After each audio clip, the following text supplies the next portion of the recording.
Welcome to Mission Evolution Radio Show with Gwilda Wiyaka, bringing together today's leading experts to uncover ever-deepening spiritual truths and the latest scientific developments in support of the evolution of humankind. For more information on Mission Evolution Radio with Gwilda Wiyaka, visit www.missionevolution.org. And now, here's the host of Mission Evolution, Miss Gwilda Wiyaka.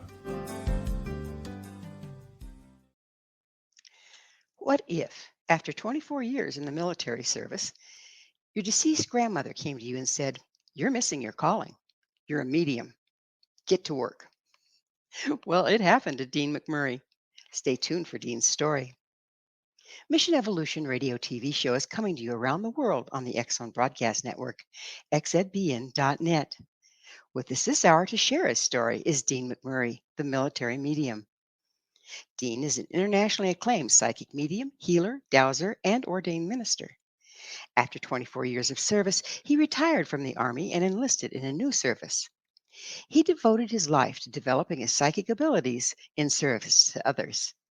Today, Dean conducts readings for clients throughout the world, teaches mediumship classes, presents at regional symposiums, conferences, and workshops. His website, themilitarymedium.com. Dean, thank you for joining us on Mission Evolution. Thanks so much, Gwilda, for having me on today. It's a pleasure. It really is. This is such a fun topic. So let's start out with what you do in the military. What was your job, so to speak? For almost 15 years, Gwilda, I was in combat arms, and what that means is I was in the infantry. And then about 6 of those years, I was also a paratrooper. And then other various continuing years, I was like in administration and other various combat support roles. Okay, so you started out on the ground and ended up taking care of the people that are on the ground. That's what happens when you move up in management, yes. Put it in a corporate sense, yes. So during your time in the military service, did you have any indication you were psychic?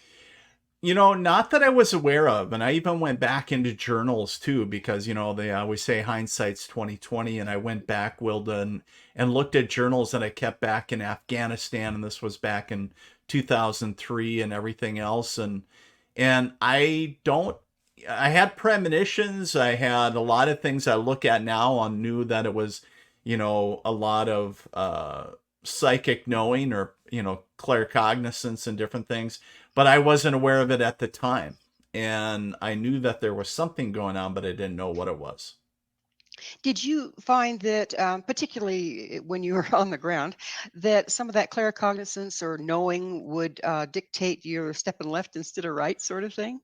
Absolutely. For example, one of the, back in 2003, we were in a night convoy, and there was a out-of-body voice that told me to move our up-armored vehicles another 500 meters, and because all of a sudden they had stopped unexpectedly, and I couldn't get anybody in the lead vehicle on the radio, and I thought it was very weird, and this voice out of nowhere, seemingly nowhere, kept on urgently asking me or telling me to move the vehicles up another 500 meters. And so what I ended up doing was getting out of the vehicle and sprinting forward and finding out that everybody, which was so odd, decided to take a bathroom break in the middle of a patrol at night in Afghanistan. Right, literally. And I was like, what are you guys doing? And about the time that we were having this discussion about, why they lost their minds, we heard a audible clicking noise, and what we still believe today was a command detonated IED trying to be detonated. And we were carrying technology at the time that was very rudimentary and was being tested and created electronic bubble around the vehicles that prevented electronic type detonators to go off. And Wow. we believe because the technology prevented the IED from going off, that I'm here with you today. However, the other aspect, I go back to the voice and go, I can explain the technology, but where did the voice come from? Who was that? Right. And and I kind of like, and if you've ever been around military machinery, it's not quiet unless it's designed to be quiet. And this certainly was not, an up armor Humvees and, and I even asked my driver, did you hear that? And he goes, what do you mean? And I was like, never mind. I didn't. So, because at that time, I was just listening to it and I didn't know how to explain it. So there Yeah. was some so interesting phenomena, to say the least. Do you feel that that sort of thing happens more when a person is in life or death situations or under stress, under duress? Yes and no. I feel that if we're listening all the time, that there are messages or, the energy or, again, voices from the eternal that is guiding us, that helps us like, hey, don't do this, it's dangerous, or that's not for your highest good if you go over here, so if we're listening to the energy, if we're listening to whatever label you want to use, whether it's spirit, the energy, whatever, universe, God, it'll guide us to, where we need to be. When we need to be doing When what we we need to need be to be. doing. When, Yeah. yeah, not Yeah. get caught with their pants down, right? So literally. Exactly. Exactly. So, had you been close to the grandmother that came to you from the dead? I did, and that was my paternal grandmother, my mom's mom, and she actually I spent a lot of time with her growing up, and kind of when I was in kindergarten and things like that, where her and my grandfather would watch me quite often when I was young, and so that's why I believe the universe kind of used, in a sense, my grandmother, because I had that eternal bond, and it was really quite earth shattering for me because here this lady that I, love more than anything, passed away when I was about 13. So and then all of a sudden she comes to visit me when I'm in my early 30s. And then what the heck's going on? Like, how can you be here? And it was one of those complete mind melt moments, like, how does this work? How did she present to you, Dean? You know, First and foremost, Wilda, it was more of a knowing, that claircognizance of the aspect of every sense of my being knew that it was my grandmother. And if you just think about when you're around your own mother or, people that you love, that dispersion of energy and matter of where our bodies pick up on that sense of, hey, I know it's you. And secondly, then, it was the face that I always remembered, in pictures and just So how I remember you were her. able to see her as well. There was a visual. Absolutely. A little bit later into the experience that evening, but absolutely. So, So, like you saw her in the room or in your mind's eye? in mind's eye. Okay.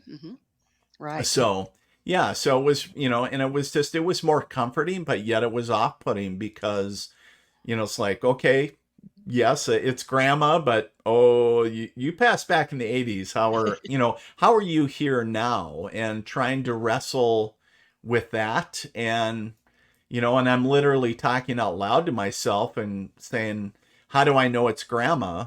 And answering myself going, I don't know, but she's not here to hurt us.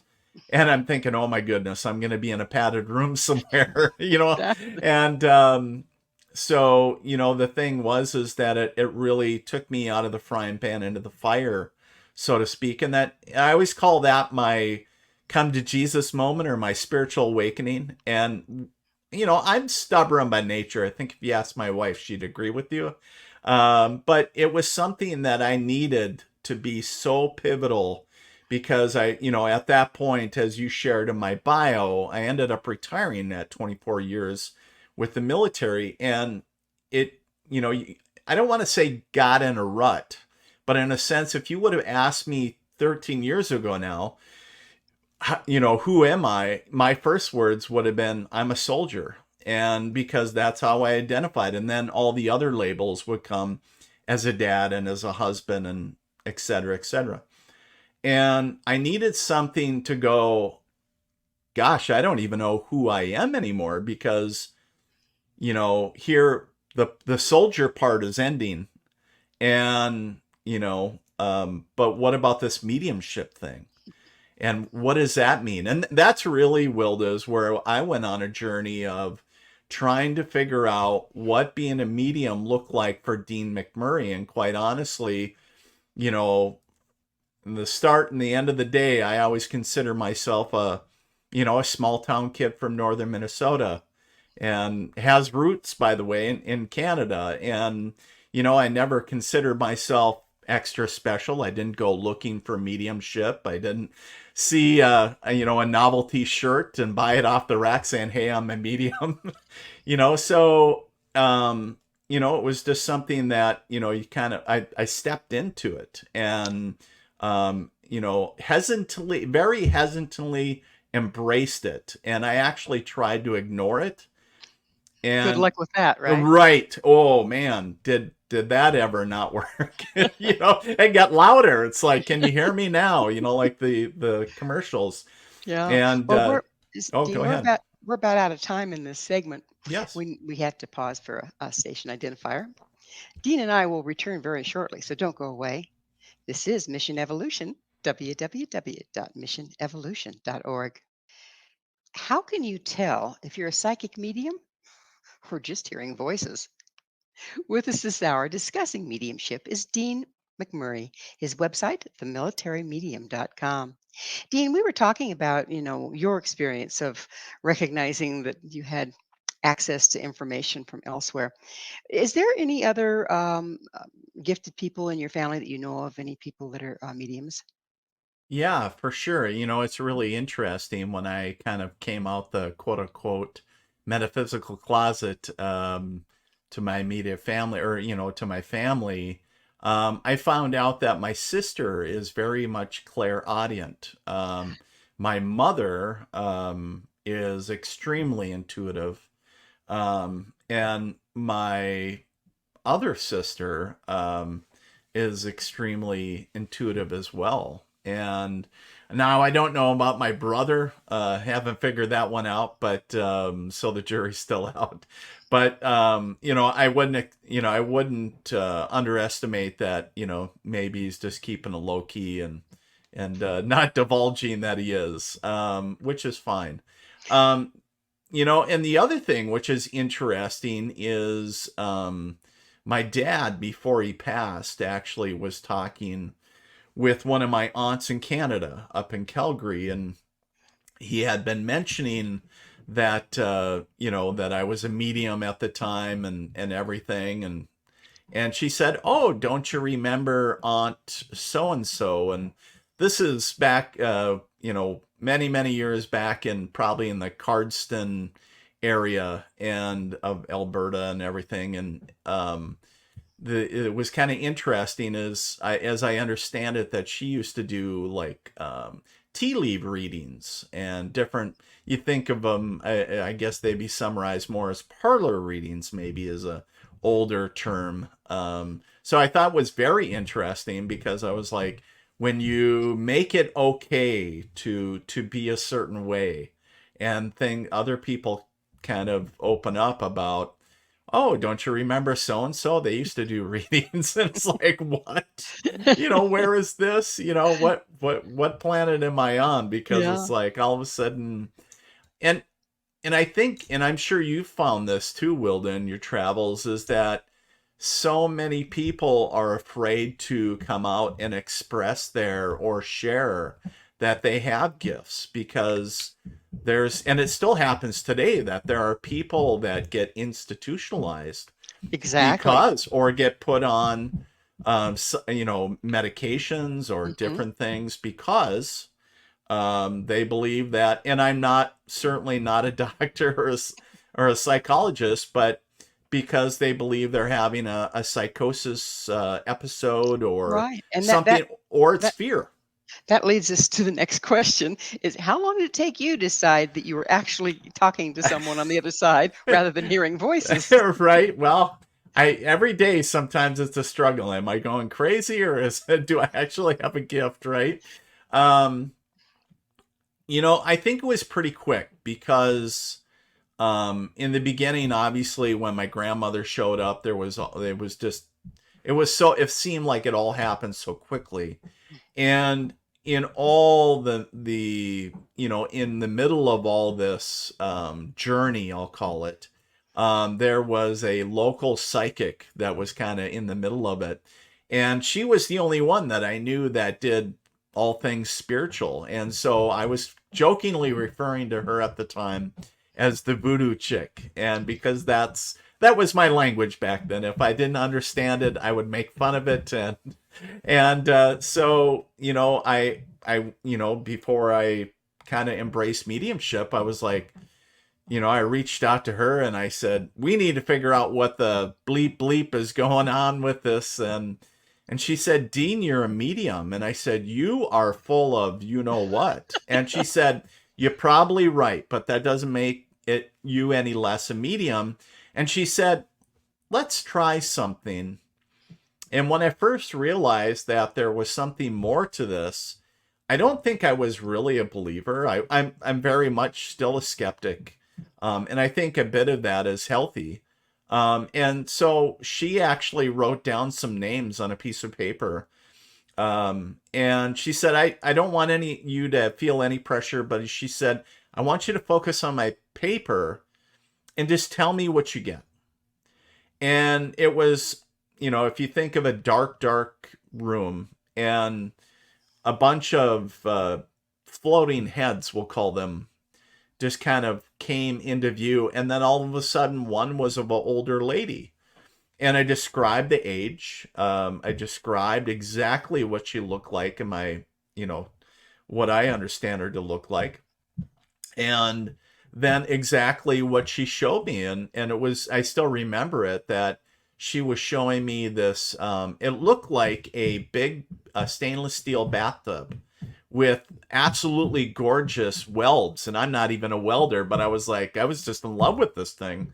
And so after we got done, I thought I was off my rocker. I was like, and she said, no, that was really good. That lady you described perfectly is my husband's mom.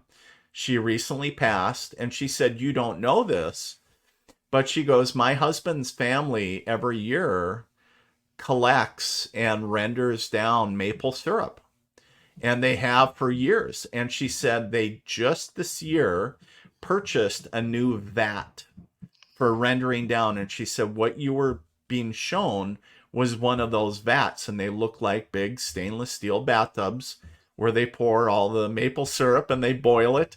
And she said, you're right. The welds on it is that, they do it by machine, and it's absolutely beautiful and it's polished. And yeah, she said and she said, so, there's validation for you, Dean. And I was like, it's not a bunch of, and yeah. I was like, and a lot of times I catch myself not being in awe of myself, but being in awe of the messages that come through going, you can't make this crap up. Like, even if I wanted to try, and I caught myself saying, like, you could never make that up in a million years of the evidential information at times that comes through.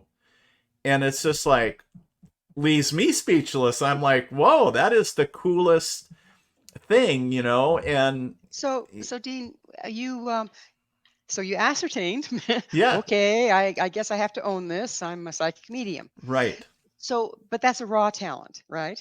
Right. And it's quite the terrain to surf, even with talent. Absolutely. To know what you're seeing, to know what you're hearing, to know what's right to share and what's not. Did you get training? Where'd you start to hone your skills? Yeah, it's a great question. Early on, when I started, shortly after I embraced who I was as a medium, it was suggested that I take a class or two. And there was a local medium that was doing a course in mediumship. And they were like, you really should connect with him. And I did that. And after the course, he said, Dean, you just need to get out there and do more readings. You need to get comfortable within your own skin, as it were. You need to figure out how the universe works with you, and and how to interpret the messages, the things that you're getting, and everything, and how to formulate those into words, what you're seeing, sensing, feeling, all that. And he said, you're great at what you do. He said, you just need to hone the craft. And it's like anything else, like a drummer in a band. They get better by playing and playing again and playing again and playing again. And so quite honestly, Wilda, for a year, that's what it was Dean the Soldier by day and Dean the Medium by night. It sounds like a new Marvel comic, right? So if anybody's out there, a comic book creator, let me know. But quite honestly, it was trying to juggle everything family, everything metaphysical. And then, oh, by the way, I'm still very much a full-time soldier. And I was in the, what we call the short count, so to speak, of retirement. I was, by that time, I was in my last year. And so, I did all this, readings after readings, and I wasn't charging for it. And it was interesting because it started very close-knit with family and friends and very low-key. And then all of a sudden I started getting calls, and I was like, who is this? And now you would expect, hey, this is about your car's extended warranty. But back then it was more, hey, you don't know me, but I'm a friend of a friend of a friend. And I heard that you're doing readings. I would really love to get one of your readings. And so I quickly learned that I need to get an appointment book so I could be my own secretary and trying to juggle all my schedules. And so quite honestly, that's kind of where it started, and then it trickled from there. And Well, it's interesting because if you suddenly realize, oh, I've got a real gift, and I'd really like to Right. musical gift, and I'd really like to learn to play the clarinet. Well, Right. there's endless number of places you can learn to Yes. clarinet, Right. but when you're looking at esoteric things like this, it's like, Right. most people are self-taught because the skills and the checks and the balances haven't been handed down from generation to generation like they used to be. That is So correct. it's a real wrestling match, isn't it? There's a big learning curve for sure. Mhm, And mhm. I would We're also, just about out of time in this okay. segment, Dean. But on the other side, I would like to get into what's that learning Yeah. curve look like? How can people tell if they're maybe psychic and haven't figured it out yet? So Dean and I will be right back to continue our discussion. Please stay right there. This is Mission Evolution, www.missionevolution.org, and we're coming to you on the X Zone Broadcast Network, xzbn.net. Just because they're dead doesn't mean they're smart. This is Mission Evolution, missionevolution.org. With us discussing reliable sources from the other side is Dean McMURRAY. His website, themilitarymedium.com. Dean, before we went into the commercial break, we were talking about, what does it take? Where can you find the training to be able to start to discern? Are you talking to somebody reliable or are you not? In your experience, are there disembodied spirits that haven't crossed over, that haven't dropped their robes, in other words, and reached a higher plane, that they're dead, but they're just exactly like they were before they crossed, and they may or may not have anybody's best interest at heart? Have you run into that? Yeah, for sure. Well, and I would answer your first part of your question about, finding a teacher is it can be very hard if you don't travel in those circles like where I was originally. I didn't know anybody other than, this quote unquote voodoo chick. And disclaimer, she doesn't do voodoo. She was just a local psychic. But, one door leads to another. And if you have a local metaphysical shop or rock shop, something like that, a hub of information, or obviously let Google do the search for you, right? I think where a lot of people go to nowadays. But ultimately, what I would say to Wilda is ask. There's so many forums out there anymore in your local area. If you're brave enough to ask in an open forum, say, who do you guys recommend? Use word of mouth and trust your intuition when it comes to that as far as teachers, because everybody and their brother now is a teacher, and that they teach something. I probably am not the person to teach underwater basket weaving, but I'm sure there's somebody out there that does it.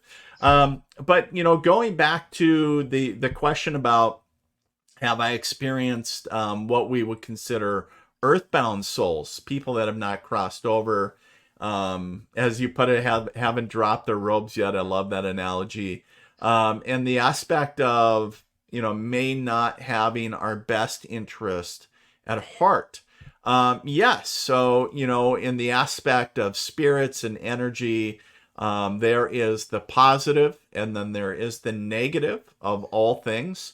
And when you're dealing with positive, you're going to end up eventually dealing with something negative in nature. And when I say negative, a lot of people, I really refrain from using the words of evil or, but those things do exist out there.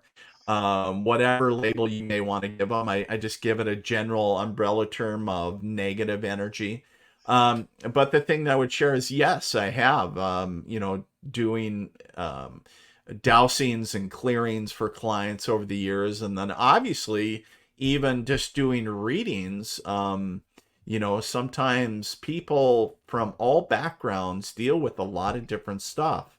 And, if they're dealing with something that isn't so nice, or maybe they have somebody within their life, or whatever the case is, or maybe dabbling in something they shouldn't have, that all of a sudden now they get themselves in the proverbial pickle.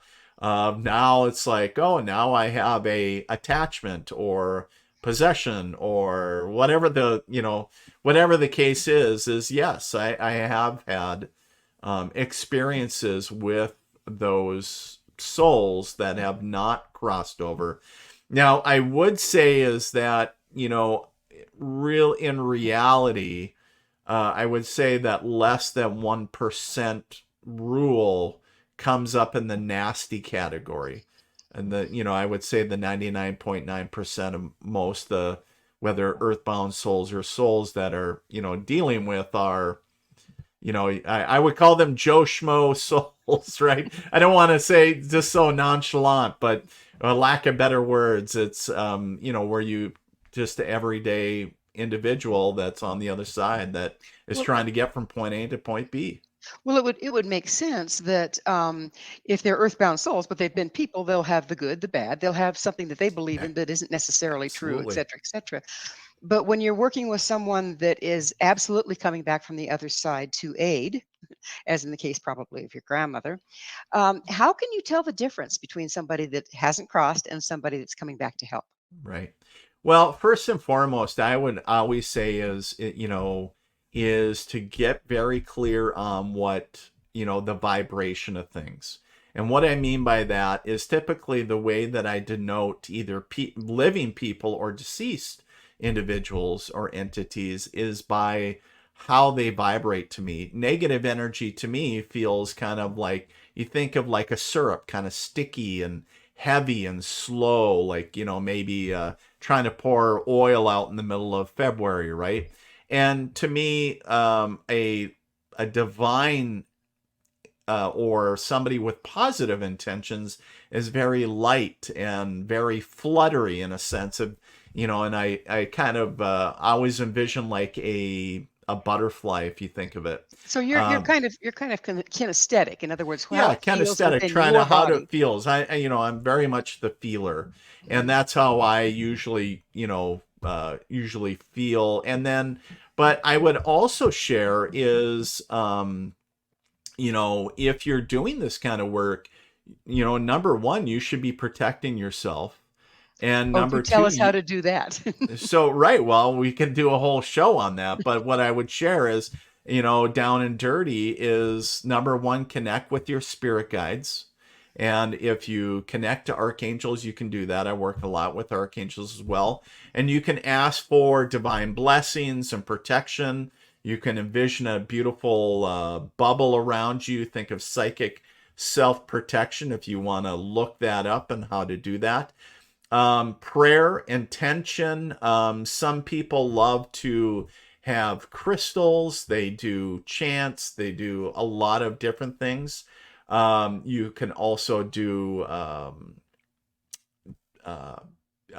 like cleansing baths, different to cleanse your aura, your inner being, anything that raises your vibration and puts you in a good place energetically will always be top tier, right? So, and that's why if you read older literature, it'll always say, make sure you drink plenty of water, eat, best meals that you can, exercise. Now I sound like somebody trying to give you a self-help thing, but it's the same regardless of whether you're a Olympic athlete or whether you're doing metaphysics. You're using a tremendous amount of energy. Well, And you're you need also the tool, right? And the what? window, Absolutely. the light is only as clear as the window through which it shines. So if you're all Absolutely. Well bogged said. down with chemicals and this and that, you're just not going to be as clear of a channel, are you? No, you hit the nail on the head. And Wilda, is that, and that the other thing I would share is, people that consume substances such as drugs or excessive alcohol, and then it's just like drinking and driving. You don't want to start connecting to spirits and then be under the influence of different things, because you're lowering your energy. And so And who are you going to meet there, right? Right. And next thing you know, then now you need help or you get sick. And so, you got to be very cautious. And this takes a tremendous amount of personal energy to connect and maintain the connection of, connecting to the other side. And a lot of times, some days, just having a simple cold can, give you the proverbial flat tire and the whole thing, because you just feel wiped out. And it's like, oh my goodness, I just feel like somebody knocked me right in the face. Right. You get sick, your frequency drops, and you're not connecting like you used to. So you were talking about working with your helping spirits, and archangels are a good one. They're, aren't they metaphor for a particular divination of power of frequency? And if you attune to them, then that takes you to that place in frequency. How do you find those? And again, how do you tell if you're working with an authentic or a charlatan? Well, great question, because that actually happened to me. And there was a story of where I was asked to come in to cleanse a place. And when I did my cleansing, I always work with my archangels, and I had them come to do the cleansing. At the end, I said, guys, is there anything else? And I got, nope. And there was plenty more to do, but whatever was, or the entity that didn't want me there was like, no, just go away. And so that question is, again, you need to understand how you understand the difference between positive and negative energy. And it's not just as easy as Dean McMURRAY telling everybody this is the way, because there is no one way. There's many ways, and everybody will interpret energies and spirits differently. Well, And isn't that the thing with these kind of gifts? It's not like you've picked up a camera and you have to learn how to use the camera. right. It's your facility is the tool. And Yes. everybody's facility is different. Yes. So Just like that your be- fingerprint. Yes. yeah, that being the case, isn't there a certain amount of emotional and mental work you have to do as well to know that you're clear and know Yeah. how to channel? Yeah, one day you might be dealing with your own past life stuff that is bringing up all this emotional, like you don't even know why you're grieving, and or just a lot of things. It just brings up, things that you didn't even know that you were going to be like, really, did I sign up for this? Did I really? Did I really? Well, Dean, It's like, it's I'm going to have a again, talk with myself. Um, it's Dean again. It's time for another station break. sure. But please stay with us. Dean and I will. will continue to explore messages from the other side. This is Mission Evolution, www.missionevolution.org, and we're coming to you on the X Zone Broadcast Network, xzbn.net. What's the difference between a good psychic medium and a quack? This is Mission Evolution, missionevolution.org. We're continuing our discussion with Dean McMurray. His website, themilitary.medium.com. Dean, I'm going to leave you with that question. How do you tell the difference between, because sometimes somebody Yeah. can have a little bit of a gift and they hang out their shingle Mhm. and, maybe they only get one little glimpse, but it's accurate and they've got the person hooked. Okay. Yeah, yeah, yeah, yeah. And so from that moment on, they take whatever that medium is saying as gospel, even though they might be pulling it out of there someplace. Okay. How can you tell when you're dealing with a good medium and somebody that's a medium? Medium. So that's a great question. Well, first and foremost, I will always be the proponent and will always, my first recommendation will always be trust your intuition. What does your intuition say? Not your emotional, like, oh my God, I'm hooked on what this medium is saying, but what is your intuition telling you? First off. Secondly, do they have any, what is the word of mouth? Does this person have any credibility? Have they been on any programs, or have they, what is the local feedback? What's the reviews look like? What are the bad ones saying? I have some bad ones. Not everybody, even Steve Jobs had critics. So, I mean, even the great people out there can't, is not 100% every time. And the other aspect is, are they being very upfront and honest with you? In my opinion, is that a medium should be empowering people. They should, they should make it okay to turn their away clients if they feel that they're not a match, in a meaning intuitively they know that they're not supposed to give them a reading, instead of, oh my God, I need this client, saying, I don't feel that I'm supposed to be giving you a reading today. Would you like me to recommend a medium to you? Or would you like to go and find, but I'm not supposed to give you a reading today. So to be okay with turning people away, also recommending other people, but empowering at the end of the day, supporting and empowering the client. But I will share with this is, a medium is a medium is a medium, meaning we all do the same thing, but we all do it differently. So if a person comes to a medium thinking in their mind that the message is going to be XYZ, they're doing themselves a disservice. But I would also share is there is also a requirement of the medium to give them some evidential information, instead of going, you are on the right path. It's like, oh, okay, well, we can all get that. Okay, thanks, Buddha. But what I'm saying is that there has to be some evidential information.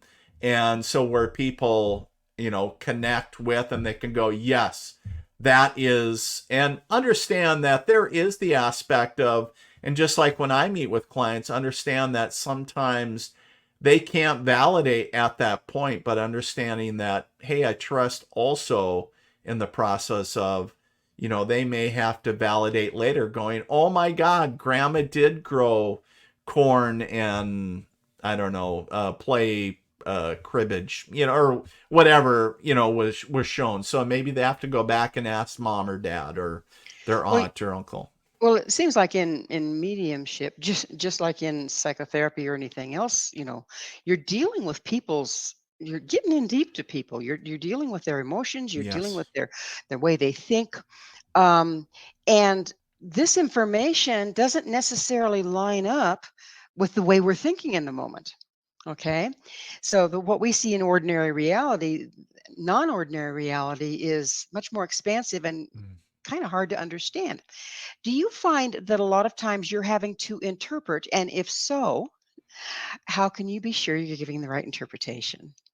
Yeah, well, that that's a great question, because a lot of it is sometimes, as you shared, Wilda, is the universe will work with everybody uniquely, right? Because if you're more of a feeler, the medium will get more of a feeling, but the universe is trusting, saying, hey, dummy, we're giving you this information so you can put that into words and describe, hopefully accurately, what we're giving you, right?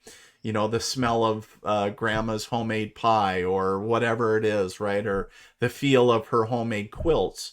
But the thing that I would share is that there is an aspect of trusting that you not only will get it right, but also in the aspect of being big enough person that sometimes you will interpret it incorrectly.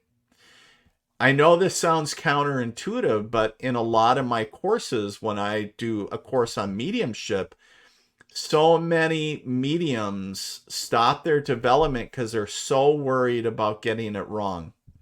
And when we remove that equation, we make it okay to just take out the filter, so to speak. I always use the analogy of a lawnmower and removing the muffler, removing the air filter.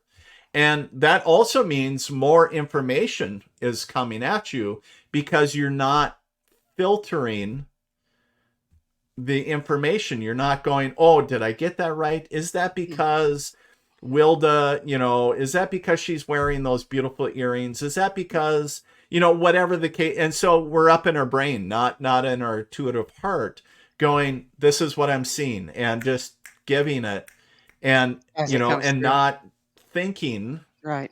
We're just coming from spirit. So, Dean, it's the time in the program when I get to ask you, what's your mission? My mission is to help others heal one communication at a time.